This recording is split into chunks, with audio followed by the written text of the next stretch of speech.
नमस्कृत्य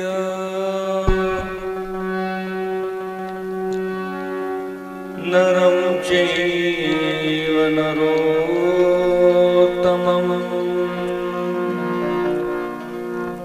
देवीं सरस्वतीं व्यासं ततो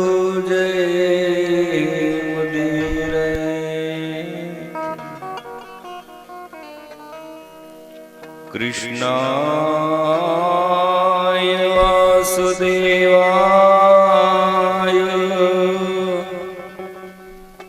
देवकी नंदनाय च नंदगोपकुमाराय गोविन्दाय नमो नमः।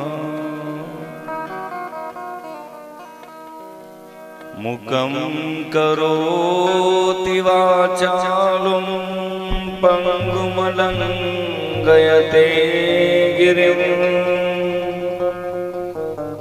यत्कृपातमहं वन्दे परमानन्दमाधवम्। गुरुर्ब्रह्मा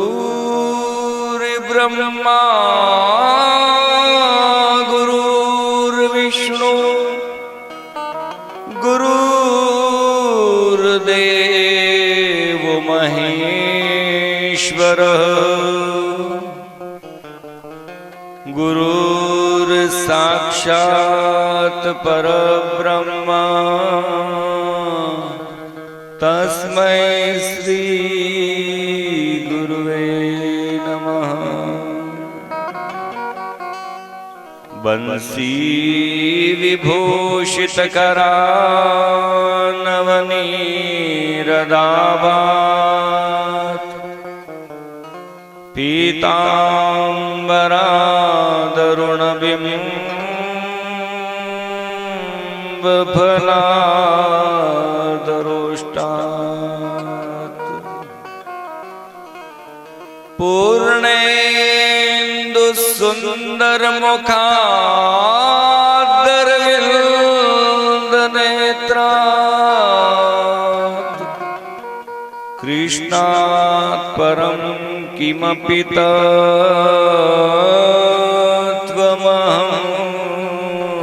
न जाने।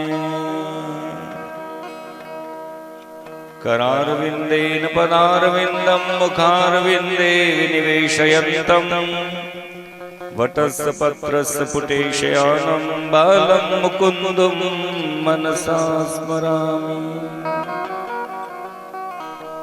दक्षिणे लक्ष्मणो यस्य वामे च जनकात्मजा पुरुतोर्मारुतिर्यस्य तं वन्दे रघुनन्दनम्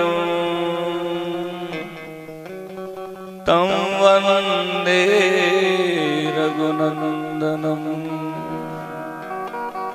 बोली बालाजी महाराज की जय, बालकृष्ण लाल की जय, श्री वृंदावन बिहारी लाल की जय, श्री गोवर्धन नाथ की जय, श्री द्वारिकाधीश की जय, पछवाड़िया महादेव की जय, श्री सांडेश्वर महादेव की जय, श्री रंकावली मैया की जय, बालाजी महाराज की जय, भूतेश्वर महादेव की जय, भागवत महापुराण की जय।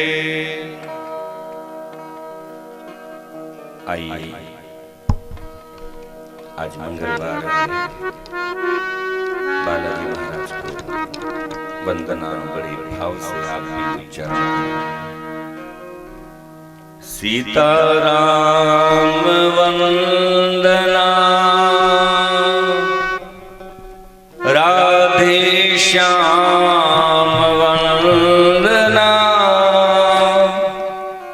अंजना के नंदना की बार बार वंदना। सीताराम वंदना, राधे श्याम वंदना, अंजना के नंदना की बार बार वंदना। सीताराम वंदना, राधे श्याम वंदना, अंजना की नंदना की बार बार वंदना। सीताराम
बार वंदना हजारों बार वंदना अंजना के नंदना की बार बार वंदना एक बार वंदना हजारों बार वंदना जय बालाजी नंदना की बार बार वंदना ओ अंजना के नंदना की बार बार वंदना अंजना के नंदना की बार बार वंदना अंजना की नंदना की बार बार वंदना अंजना के नंदना की बार बार वंदना सीताराम वंदना राधे श्याम वंदना अंजना की नंदना की बार बार वंदना राम वंदना राधे श्याम वंदना अंजना के नंदना की बार बार वंदना हरि हरि हे हरि हरि हे हरि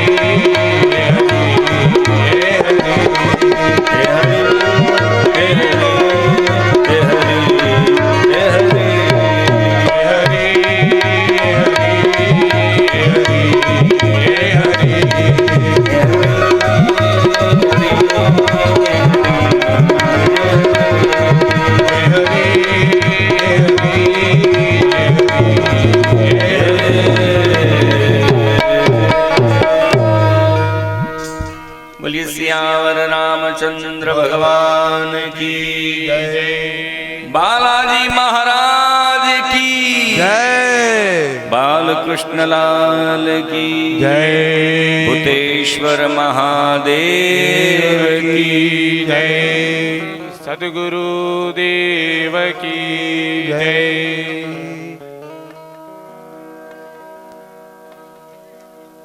निगम कल्पतरो गलितं फलम् शुकमुखादमृत द्रवसंयुतं पिबत भागवतं रसमालयम् मुहुरो रसिका भुवि भावुका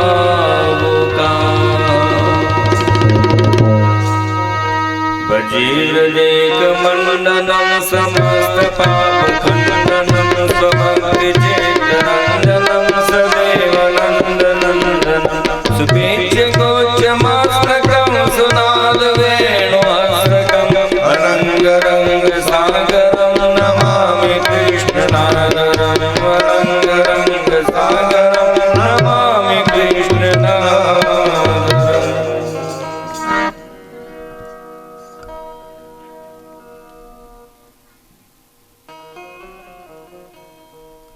परम श्रद्धे भक्तवत्सल भक्तवांछा कल्पतरु भक्तों की मनोकामना को पूर्ण करने वाले बाल कृष्ण लाल के चरणों में हम कोटि कोटि वंदन करते हैं। मंचस्थ उपस्थित विप्र देवों को प्रणाम करते हैं। मंचस्थ उपस्थित संगीतज्ञ भागवत पांडाल में विराजित रसिक श्रोता भक्त मातृशक्ति बाल गोपाल सभी को व्यास पीठ से जय श्री कृष्ण, जय श्री कृष्ण, जय श्री कृष्ण। श्री कृष्ण वाङ्मय स्वरूप भागवत महापुराण को कोटि कोटि वंदन करते हुए सप्तदिवसीय ज्ञान गंगा के तृतीय सोपान में हम प्रवेश करते हैं। पुनः सभी भक्तों का व्यास पीठ से हार्दिक अभिनंदन, स्वागत।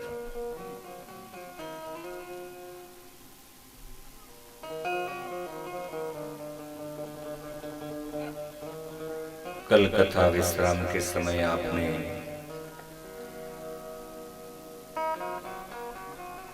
राजन परीक्षित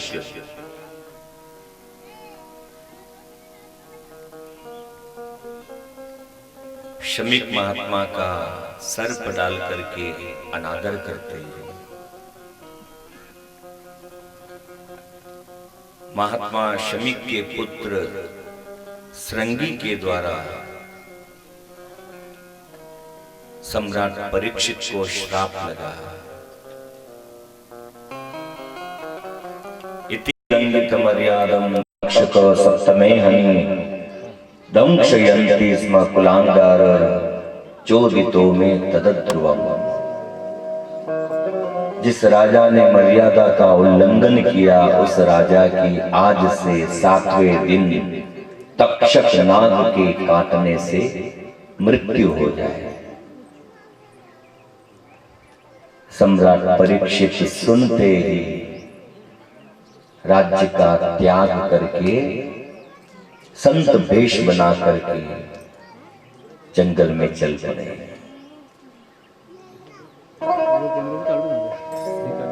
जो व्यक्ति संत प्रवृत्ति को जीवन में उतार लेता है, संत को खोजने की जरूरत नहीं होती, संत स्वयं आपको खोजता हुआ आपके पास आएगा। प्रवृत्ति वो हो, सद्गुरु अपने आप आता है। गंगा के किनारे हरिओम, गंगा के किनारे बैठ गए। सुखदेव जी महाराज चले आए।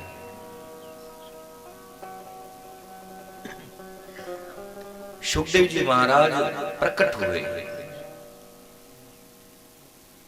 और शायद सुखदेव जी के बारे में आपने अमर कथा तो मेरे ख्याल से सुन रखी होगी, तो डबल सुनाने की जरूरत नहीं है।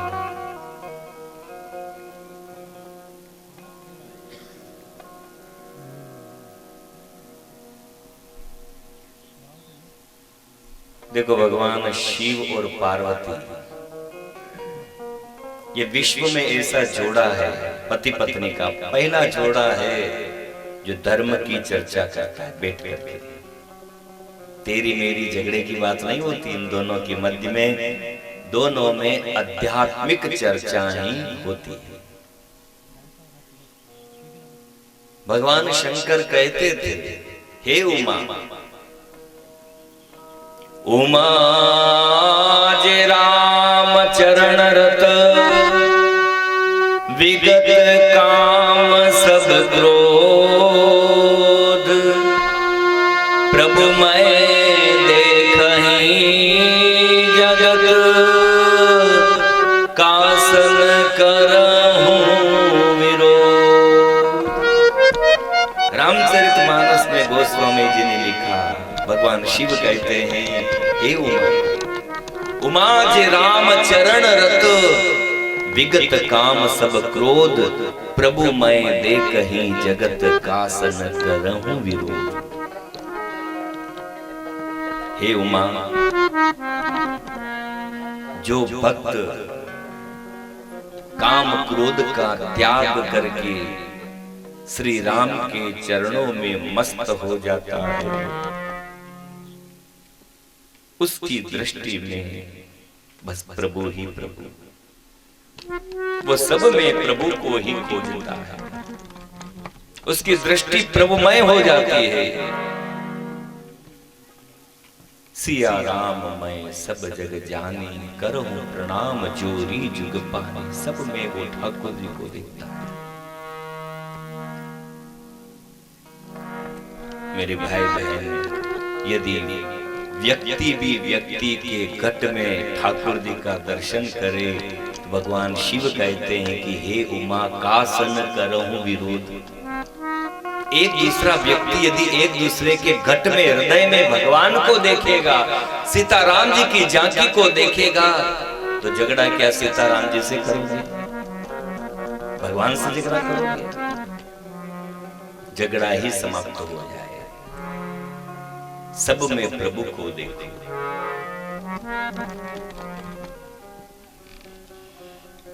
भारत माता मंदिर निर्माता पूर्व शंकराचार्य स्वामी सत्यमित्रानंद गिरि जी अब तो ब्रह्मलीन हो गए, पर उनकी एक कविता मुझे बहुत अच्छी लगती है। किससे बांधू बेर जगत में कोई नहीं पराया, हर मानव में प्रतिबिंबित है उसी ब्रह्म की छाया। जैसे माला के मन को में धागा एक पिरोया, उसी भांति प्रति व्यक्ति व्यक्ति में वही ईश है सोया। प्रेम सदा आशीष बांटता बेर सदा अभिशाप, प्रेम नदी की मंद धार है बेर मरुस्थल आंधी। किससे बांधू बेर जगत में कोई नहीं पराया, हर मानव में प्रतिबिंबित है उसी ब्रह्म की छाया। मोती अलग अलग हो सकते हैं, पर उसके अंदर डाला हुआ धागा तो एक है। बर्तन न्यारे न्यारे हो सकते हैं, कोई पीतल का होगा, कोई स्टील का होगा, कोई मिट्टी का होगा, पर उसके अंदर भरा हुआ पानी तो एक है। जाति वर्ण रंग रूप, कोई काला कोई गोरा हो सकता है, कोई मोटा कोई दुबला, पर उसके अंदर रहने वाली चेतनता तो चींटी में भी वही है, और विशालकाय शरीर वाले हाथी में भी वही आत्मा है। सब में प्रभु को देखो।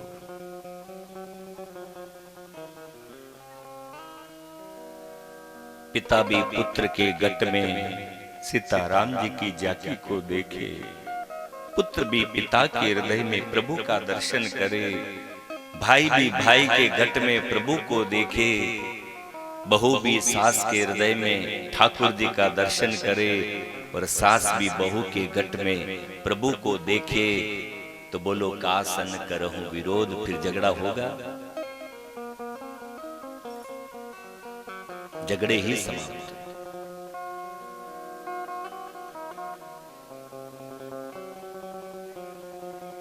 जब हिम्मतनगर गया तो वहां मैंने ये बात बताई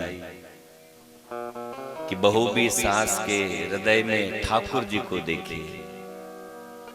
तो कथा निपटने के बाद में वो बहू रानी मिलने आ गई।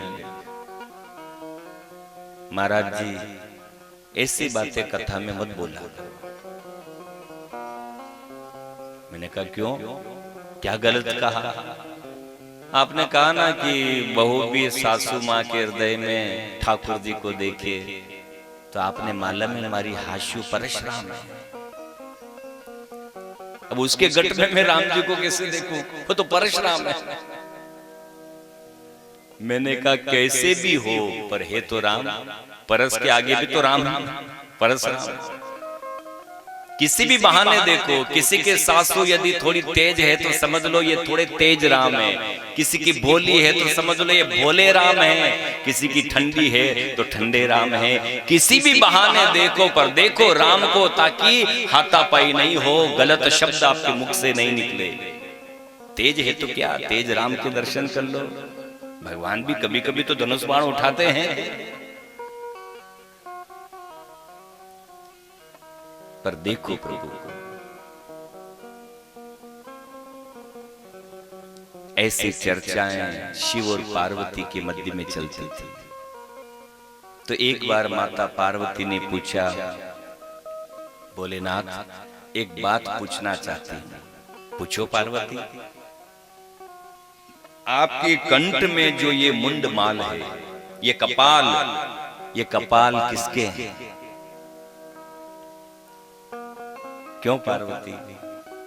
ना, ऐसे ही मैं आपकी अर्धांगिनी हूं तो मुझे जानने का अधिकार है ये कपाल किसके हैं।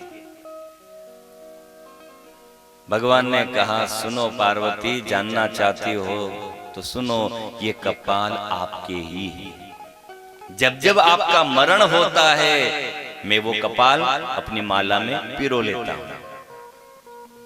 तो स्वामी मेरे इतने जन्म और मरण हो गए कि आपकी मुंडों की माला बन गई, कपाल की माला बन गई।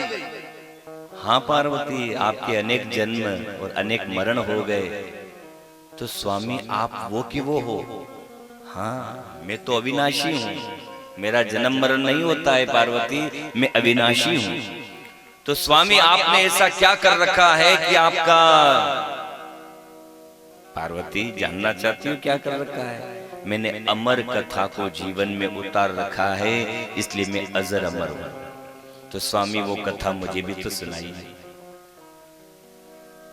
ठीक है पार्वती, देख लो जो भी सुनेगा वो अजर अमर होगा। बाहर देख लो कोई है तो नहीं, मैं तुम्हें ही बताता हूं। भोलेनाथ स्वयं बाहर आए, देखा तो एक वट वृक्ष के ऊपर एक शुकी का घोंसला है, उसके 2 अंडे हैं, बाकी और कुछ नहीं। भोलेनाथ मंगलाचरण करके आंख बंद करके माता पार्वती को अमर कथा सुनाने लगे। वो अमर कथा कौन सी है? तो यही श्रीमद् भागवत महापुराण, यही अमर कथा है। मध्य मध्य में माता पार्वती हरे नमः हुंकार भरती है, अनुमोदन। और पहले कथाओं में श्रोता लोग अनुमोदन करते थे, हरे नमः बोलते थे, ताकि कथा बोलने वाले को भी पता चले कि सुनने वाला यही है, परमधाम पहुंच गया। पर आजकल बोलो तो और महाराज लोग ही चुप कर रहे, बोलो मत, बोलो नहीं तो कोई बात नहीं, अपना सिर हिला के किसी भी प्रकार से अनुमोदन तो हो सकता है। तो माता पार्वती हरे नमः। पर जैसे 10वें स्कंद की कथा प्रारंभ हुई, माता पार्वती को नींद आ गई और वो तोती के जो 2 अंडे थे उसमें से एक अंडे से बच्चा प्रकट हो गया। शुकी का छोटा सा तोता, उसने देखा कि भोलेनाथ कथा सुना रहे हैं, अमर कथा, और माता पार्वती नींद में है। और ये तोते में विशेषता होती है कि वो आपकी आवाज में ही बोल लेता है, जैसा आप बोलो वैसा वो बोलता है। तो माता पार्वती की ही आवाज में वो शुकी का बच्चा हरे नमः भोलेनाथ कथा सुनाते रहे। 12 ही स्कंद पूर्ण हुए। पार्वती अब तुम भी अजर अमर हो। पर स्वामी आप तो बोल रहे थे कि 12 स्कंद की कथा है, मैंने तो 9 ही सुने, 3 और बाकी है अभी तो। पार्वती आपका ध्यान कहाँ है? 12 ही पूर्ण हो चुके हैं। तो मुझे स्वामी झपकी आ गई थी, थोड़ी नींद आ गई थी। आपको जब नींद आ गई थी तो वो हरे नमः अनुमोदन कौन कर रहा था? आप सो रही थी तो मैं तो वो हरे नमः सुन करके सुनाए जा रहा। इसका मतलब यहाँ अन्य प्राणी और कोई था जिसने अमर कथा को सुन लिया। भोलेनाथ त्रिशूल लेकर के बाहर आए तो वट वृक्ष के ऊपर वो शुकी का छोटा सा बच्चा शुक हरे नमः बोल रहा। भोलेनाथ समझ गए इसने वो कथा सुन ली, मैं इसे मार डालूंगा। त्रिशूल लेकर के मारने के लिए दौड़े तो वो तोती का बच्चा उड़ा। उड़ते हुए सम्या प्रास आश्रम में व्यास जी की पत्नी के गर्भ में जाकर के छिप गया। पीछा करते करते भोलेनाथ आए, व्यास जी आपने यहाँ कोई छोटा बच्चा देखा शुकी का? ना मुझे नहीं पता, मैं तो ध्यान में था। ना मुझे पता है वो बच्चा आपकी कुटिया में ही प्रवेश किया है, उसे बाहर निकालो, मैं उसे मारूंगा, उसने मेरी अमर कथा को सुन लिया। कुछ समय तो भोलेनाथ खड़े रहे कि वो बाहर निकले तो मारूं, पर वो बाहर है कहां? वो तो व्यास जी की पत्नी के गर्भ में जाकर के छिप गया। भोलेनाथ ने कहा स्वामी जय भोलेनाथ जय। व्यास जी कहते हैं भोलेनाथ वास्तव में आपका नाम भोले हैं, आप भोले ही हो। आपके मुखार बिंद से शुक ने कथा सुन ली, और जो सुन ले वो अजर मोहर हो जाए, मरे नहीं, तो फिर आप किसको मारने के लिए त्रिशूल लेकर खड़े हो? आपके मुखार बिंद से उसने कथा सुन ली तो वो कैसे मरेगा? हाँ, बात तो सही है व्यास जी, मैं तो मैं ही भूल गया, वो तो अजरमर हो गया, तो मैं क्यों यहाँ अपना समय व्यतीत कर रहा हूँ? भोलेनाथ कैलाश पर्वत चले आए। वो शुकी का बच्चा व्यास जी की पत्नी के गर्भ में 12 वर्ष तक रहा। सब देवता आए, अरे शुक अब तो प्रकट हो जाओ ना, मुझे भोलेनाथ मार देंगे। गर्भ से ही बोल रहे हैं। अरे भोलेनाथ तो गए कैलाश पर्वत, तो दूसरी रट पकड़ ली कि मुझे भगवान विष्णु की माया अपने जाल में फंसा लेगी, इसलिए मैं तो माँ के गर्भ को छोड़कर बाहर नहीं आऊंगा। पैदा हुआ नहीं कि भगवान की माया मुझे जकड़ लेगी। भगवान विष्णु को प्रकट होना पड़ा, वरदान देना पड़ा। मैं आशीर्वाद देता हूँ शुक, मेरी माया का लेस मात्र प्रभाव भी आपके ऊपर नहीं होगा, जन्म ले लो, क्यों माँ को कष्ट दे रहे हो? तब जाकर के शुकदेव जी महाराज प्रकट हुए, जन्म लिया। तो मेरे कहने का तात्पर्य है, शुकदेव जी महाराज ने तो इस अमर कथा को भगवान शिव के मुखारविंद से पहले ही सुन रखा है। व्यास भगवान ने तो एक औपचारिकता करी कि मैं तुम्हें भागवत पढ़ाता हूं, पर वो तो जन्म से पहले ही भोलेनाथ के मुखारविंद से सुन के आया। पर जब घोंसले से उड़े थे ना, तो एक अंडा और था पास में, वो अपरिपक्व अंडा था। तो झटके से जब उड़े शुकदेव जी, तो वो पास वाला अंडा नीचे गिर करके नष्ट हो गया। और संत विद्वान कहते हैं वही नष्ट हुआ अंडा आगे जाकर के परीक्षित बन करके आया। शुकदेव जी महाराज ने विचार किया कि मैंने तो कथा भगवान शिव के मुखारविंद से श्रवण कर ली थी, पर वो मेरा भाई उस समय अपरिपक्व था, वो कथा सुन नहीं पाया। और पता चला है कि इस जन्म में वो परीक्षित बनकर आया है और गंगा के किनारे बैठा हुआ है। तो क्यों न मैं अपने भाई को जाकर के वही कथा सुना दूं जो मैंने भगवान शिव से सुनी थी। यही सोच करके भगवान शुकदेव गंगा के किनारे शुक्र ताल में प्रकट हो गए। सब विद्वान महात्मा संत चरणों में गिर पड़े। राजन परीक्षित ने भी चरणों में गिर करके शुकदेव जी महाराज को गुरु मान करके पूजन किया। दिव्य आसन पर बिठाए और हाथ जोड़ करके शुकदेव जी महाराज से निवेदन किया परीक्षित ने, हे पूज्य गुरुदेव, मैं जानता हूं आप एक स्थान पर गो दोहन मात्र ही ठहरते हैं। शुकदेव जी महाराज ज्यादा देर कहीं खड़े नहीं रहते थे, गो दोहन मात्र समय। तो गाय को दोहने में कितना समय लगे? 5-6 मिनट। इतना ही देर एक स्थान पर खड़े रहते थे, फिर आगे चल जाते। परंतु हे पूज्य गुरुदेव, आपको यहाँ पर 7 दिन बैठना पड़ेगा, मेरे जीवन का कल्याण करो। स्वयं परीक्षित डाब का आसन लगा करके शुकदेव जी महाराज के सन्मुख बैठ गए। शुक्र था, आज भी वो दिव्य वट वृक्ष, गंगा का किनारा। और आप लोग तो कई बार आए होंगे शुक्र ताल में भी, नहीं आए तो इस साल और जाऊंगा मैं। 7 जुलाई से 14 जुलाई पुनः वहां शुक्र ताल में कथा होगी। राजन परीक्षित ने चरणों में वंदन करते हुए कहा, हे पूज्य गुरुदेव, जिस व्यक्ति की मृत्यु निकट हो उसका कर्म क्या होना चाहिए? ये प्रश्न परीक्षित जी का ही नहीं, ये हम सब लोगों का प्रश्न है, क्योंकि मृत्यु तो निकट सबकी है। उस जीव का कर्तव्य क्या होना चाहिए? मुझे 7 दिन का श्राप लगा है पूज्य गुरुदेव, मेरे साथ साथ सभी जीवों का कल्याण हो, ऐसा कोई उपाय आप बतलाइए। अब शुकदेव जी महाराज बोलना प्रारंभ करते हैं। देखो व्यास जी भगवान ने बोलना प्रारंभ किया प्रथम स्कंद में तो जकार शब्द से, जन्माद्यस्य यतो, यहां से उन्होंने बोलना प्रारंभ किया।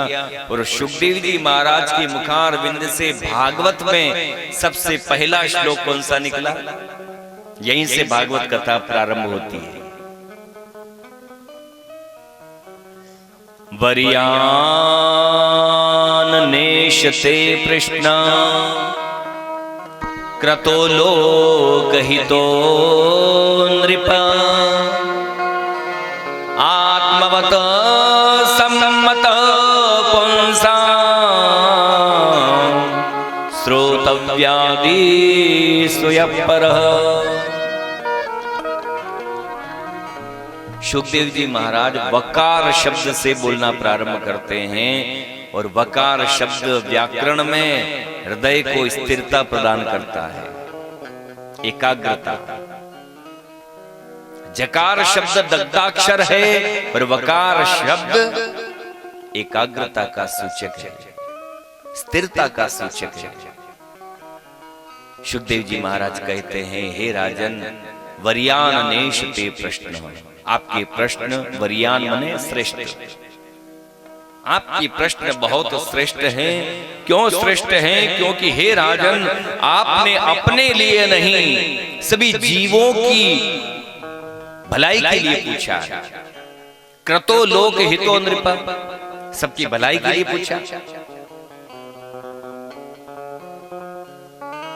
पर राजन, पहले तो आप अपने मन से ये भूत निकाल दो कि मुझे 7 दिन का श्राप लगा है, पहले भूल जाओ। उदाहरण दिया सुखदेव जी महाराज ने कि हे परीक्षित, खडवांग नाम राजर्षि, खडवांग नाम के राजा ने अपने गुरुदेव वशिष्ठ जी से पूछा, हे पूज्य गुरुदेव, पत्रिका देखो, मेरी आयु शेष और कितनी बची है, जरा बताओ। सुनो राजन, एक मुहूर्त और आपका जीवन बचा है। एक मुहूर्त मने 24 मिनट का एक मुहूर्त होता है, 24 मिनट और आप जीवोगे। तो खडवांग राजा सुनते ही जो भी अपना काम करना है 24 मिनट से पहले सारे कार्य से निवृत्त हो गए और आसन लगा करके 20 मिनट में बैठ गए और इंतजार कर रहे हैं, मैंने सारा काम अपना निपटा लिया, अब भले ही मुझे मौत आ जाए, कोई चिंता नहीं। पर क्या बताएं परीक्षित, खडवांग नाम के राजा को 1000 वर्ष तक मौत ही नहीं आई। बात समझ में आ रही है? अब जब से सुखदेव जी महाराज बोलना चालू करते ना भागवत में, देखो भागवत में 3 प्रकार की भाषाओं का समावेश है। सुखदेव जी महाराज कई बार समाधि भाषा में बोलते हैं और समाधि भाषा का अर्थ अच्छे विद्वान नहीं लगा पाते कि इसका अर्थ क्या है। अब सुखदेव जी महाराज कहते हैं कि हे राजन, जो समय से पूर्व निवृत्त होकर के बैठ जाता है उसे कभी मौत नहीं आती, नहीं तो मौत तो परीक्षित रोज है। काल से कोई बचा है? काल तो आपके इर्द गिर्द घूम रहा है। काल को तो हम साथ में लेके चलते हैं। जब शुक्रताल में मैं हाल में कथा बोल रहा था तो मां के जगदीश जी आपको तो ऊट बांधने जा रहे, 3 बार चले गए। मैंने कहा आपको तकलीफ क्या हो रही है? कहीं नहीं गुरुजी, काल आएगी होते। अब ऐसे मत देखो मुझे, काल यानी फोन काल आ गया था। बोलो काल से कोई बच्चा है? काल को तो मैं भी लेके बैठा हूं गादी पे, काल को तो हम साथ में लेकर बैठे हैं। अब काल कभी भी आ सकता है, चाहे मिस काल आओ कि मिस्टर काल आओ, काल से कोई नहीं बचा। मेरे भाई बहन, यदि मोबाइल भी आप अपने साथ रखते हो तो मोबाइल को भी अपना गुरु मानो। और मैं तो यही कहूंगा, गुरु क्या है, गुरु शब्द की परिभाषा क्या है? तो मेरे हिसाब से जहां से ज्ञान मिले वो गुरु होता है। रास्ते चलते यदि पत्थर की भी आपको ठोकर लगे, उस पत्थर को भी आप अपना सदगुरु मान लेना, क्योंकि उस पत्थर से भी आपको ज्ञान मिल रहा है। अगली बार देख करके चलना, नहीं तो फिर ठोकर लगेगी। ये ज्ञान उस पत्थर से मिला है तो वो पत्थर भी आपका सदगुरु है। जहां से ज्ञान मिले उसे गुरु मानो।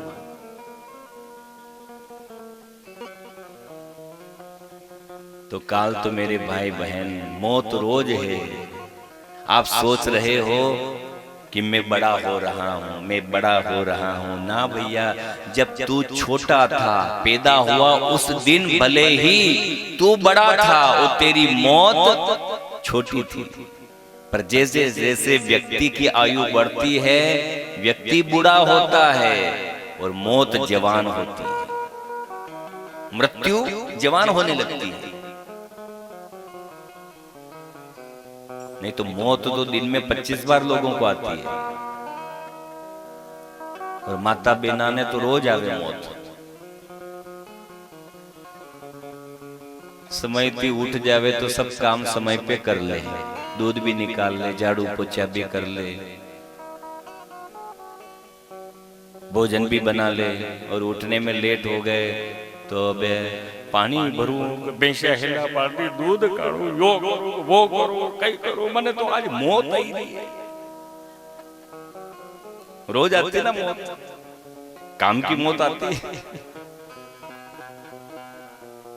काल से मेरे भाई बहन कोई नहीं बचा। सुखदेव जी महाराज कहते हैं, हे परीक्षित, जो समय से पूर्व निवृत्त होकर बैठ जाता है उसे कभी मौत नहीं आती, उसकी मृत्यु गम नहीं होता, उस जीव की मृत्यु उत्सव होती है। जो समय से पूर्व सावधान हो जाए वो अपनी मौत का गम नहीं, उत्सव मनाता है। और हे राजन, सर्वप्रथम तो मैं 4 सूत्र बतलाता हूं, वो जीवन में उतारोगे तो ही आप भगवान की कथा समझ पाओगे। वो 4 सूत्र कौन कौन से? जीतासनो, जीत श्वासो, जीत संगो, जितेन्द्रिय, स्तुले भगवते रूपे, मन संगार ये द्विया। सुखदेव जी महाराज ये 4 सूत्र भगवान की कथा को हृदय में उतारने की बता रहे हैं। कौन कौन सा? हे परीक्षित, पहला सूत्र है जीतासनो, अपने आसन को जीतो। बिना आसन के जीते आप बैठक लगा नहीं पाओगे। हल्की पालकी ऐसे थोड़ी लगती है, आसन को सिद्ध करना पड़े, जीतना पड़े, तब जाकर के आसन सिद्ध हो और आप उस आसन पर बैठ पाओ। पहले आसन को जीतो। आज के समय में तो ज्यादा मैं किसी को बोलता ही नहीं, भाई जैसी स्थिति हो वैसा बैठो, क्योंकि अनेक रोग है, अनेक बीमारियां हैं। किसी के घुटने घिस गए, किसी के क्या प्रॉब्लम, किसी के क्या प्रॉब्लम। तो आप तो जीव बैठने आवे, जो बैठ जो हमारे चारे नहीं लागनो ज्यादा। मेरा तो काम कहना है जो कहूँ, पर आपका जैसा शरीर माने, पर भगवान की कथा कान इधर देना। बाकी तो जिस प्रकार से आप बैठो, आपको कहने से क्या मतलब, अच्छे अच्छे वक्ताओं का आसन सिद्ध नहीं, वो भी बार बार गादी पे हिलते ही रहेंगे।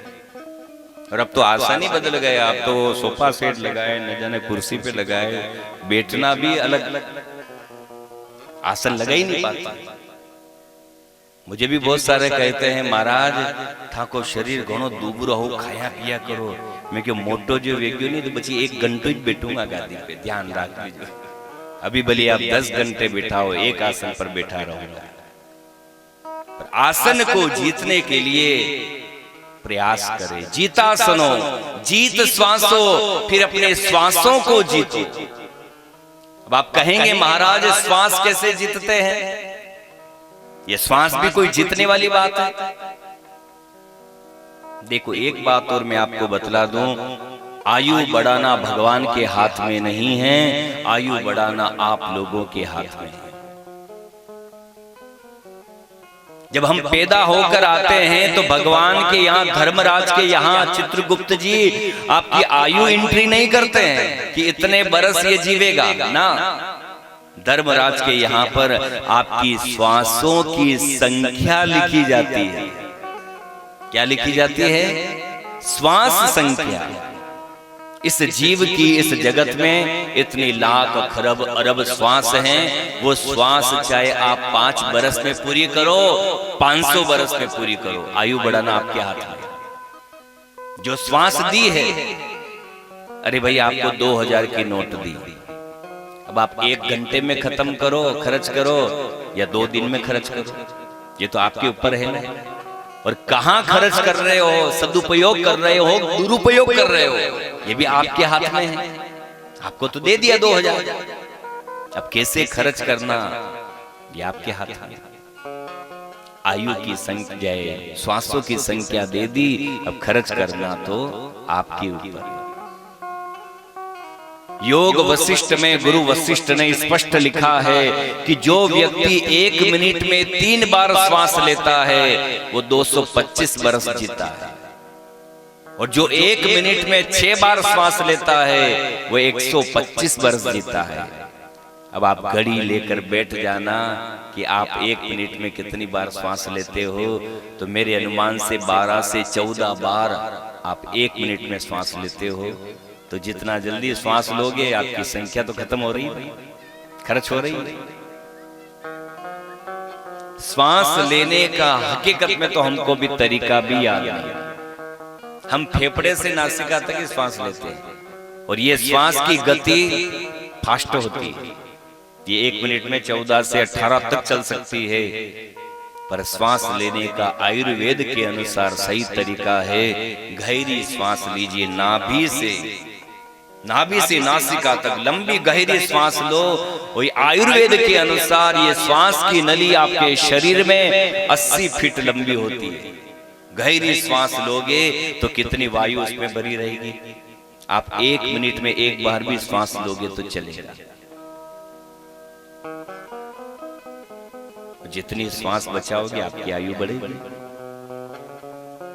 गोस्वामी जी ने गणना निकाली है, गणित लगाई उन्होंने। बैठत 8, चुपचाप बैठे हो तो 1 मिनट में 8 बार चलेगी।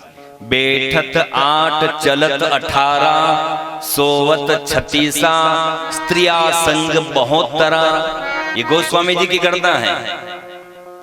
अब कौन सा कर्म करके आप अपने श्वासों की संख्या को नष्ट कर रहे हो, ये आपके हाथ में है। और दूसरी बात, खाली श्वास लेना और छोड़ देना आपकी कोई कीमत नहीं। ये तो गधा भी करता है, कुत्ता भी करता है, वो भी श्वास ले रहा है, श्वास छोड़ रहा है, तो फिर आप में और पशु में अंतर क्या रहा? उसके भी बाल बच्चे हैं, उसके भी परिवार है, फिर आप में और उसमें अंतर क्या है? यदि जगत में आप भी अपनी कीमत बढ़ाना चाहते हो मेरे भाई बहन, तो अपनी श्वासों के आगे अंक लगाओ तो कीमत बढ़ेगी। जीरो का कोई मोल होता है? शायद में ना को हमारा जीरो की नहीं की, 0, 0 की कोई कीमत है? 2 0 में 2 0 प्लस करो, बताओ योग का योग क्या आया? क्या योग आया? 0। 5 0 में से 5 0 घटाओ, योग क्या आया? 0। खाली 0 की कोई कीमत नहीं होती है। 0 के आगे यदि अंक लग जाए तो 10 गुना कीमत हो जाती है। 2 0 के आगे यदि आपने 1 लिख दिया तो कीमत हो गई ना 0 की, 100 हो गए। अब अंक लगने के बाद यदि आप 0 बढ़ाएंगे तो 10 गुना बढ़ता जाएगा। बाकी खाली 0 लिखोगे तो उसका कोई मोल नहीं। ठीक उसी प्रकार गोस्वामी जी कहते हैं व्यक्ति श्वास लेता है, श्वास छोड़ रहा है, कोई मोल नहीं, कोई कीमत नहीं। ये तो जानवर भी करता है। यदि वो अपनी कीमत बढ़ाना चाहता है तो अपनी श्वासों को खाली नहीं ले, कुछ अंक लगा ले। और अंक क्या लगाना है तो गोस्वामी जी ने लिखा, राम नाम को अंक है, सब साधन है सोन।